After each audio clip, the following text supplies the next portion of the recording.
Up guys, good morning. So ngayong araw ay magtatanim kami ng bakhaw. As you can see, nakita mo may mga prepare na tayo ng mga tanim. Yan po, medyo marami. At nakikita mong espasyo ay tataniman po natin yan. So ngayon guys, umpisa na natin magtanim. So una, magbubutas mo tayo, may mga ugat na. So makaka-assure tayo na tutubo ito. So kailangan in between sa mga ano, hindi siya maano. Tapos medyo lalaliman po natin. Yan. Silalagay po natin yan, dahan-dahan. Dahil may ugat na mo siya. Hindi na yan, ano. Yan. Tapos tuturok mo nga. Oo. So, yan. Dalawa. Ito po. Kahit hindi na kamayin, kahit paan na lang. Yan. Ito. Tatanim din si Kabakaw Jason. Kabakaw Jason, no? Tumutulong din kasi para makatulong sa mga isda. Pag masama yung panahon, pumupunta sila sa Bakaw. Isang ano, rason pa rin para maraming isda. At syempre para hindi maubos yung mga mangroves natin. Mga Kabakaw. Yan, shoutout pala sa mga tao na ginagawang sinisira yung mga bakaw para taniman ng ano, fish pan. Huwag sana nating ugaliin na gawin yun kasi nasisira yung kapaligiran po natin.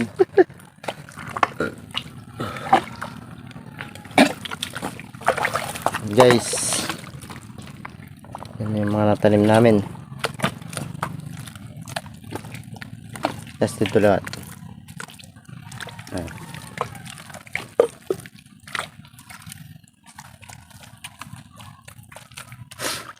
Dapat buligin nila Bakaw, ano? Basta nga bagyo. Bagyo.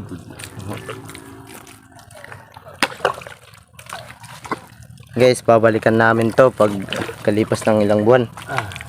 Kung may resulta yung mga tinanim namin. Huwag lang nilang Gabutin. gabutin. Pag sinabi kong wag kunin, kinunin.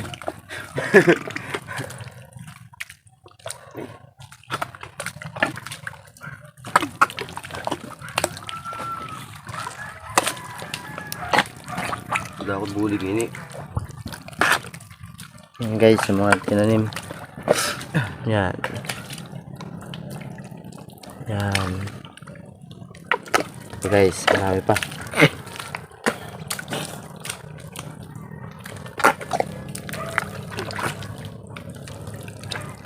Ay.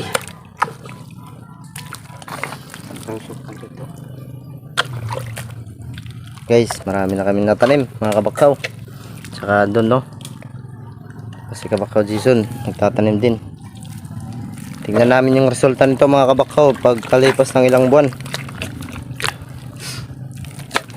So huwag lang nilang gabutin. Ito, Barbs. Manjabot nga. So huwag lang nilang gabutin. Dami dapat sila ang dami. Parang hagna lang. Namit. Guys, tatanim tayo, guys. Yan. Yung mga tubo.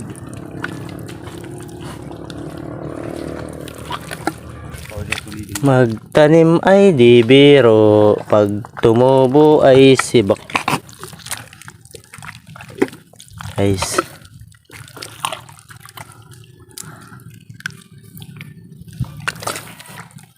Yan na po, marami na po kami natanim, mga Kabakaw. So guys, yan na po ang mga natanim namin. As you can see, naka-arrange na po sila. So hintayin na lang po natin pakatapos ng limang buwan kung anong resulta. Basta wag lang nilang kukunin, tatanggalin. So guys, maraming salamat and God bless you all.